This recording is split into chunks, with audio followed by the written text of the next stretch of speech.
চট্টগ্রামের কাতালগঞ্জ পার্কে অবৈধ বাণিজ্যিক স্থাপনার নির্মাণ কাজ বন্ধ করে দিলেন city mayor doctor Shahadat Hossain.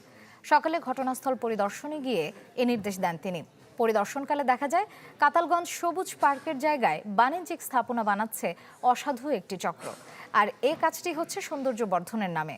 এজন্য কর্পোরেশন থেকে নির্দিষ্ট ভাড়ার বিনিময়ে ইজারা নেওয়া হয় জায়গাটি।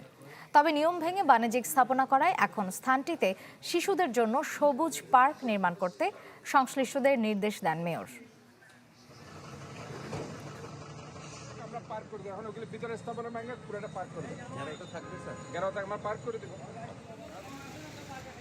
এখানে যারা এই ধরনের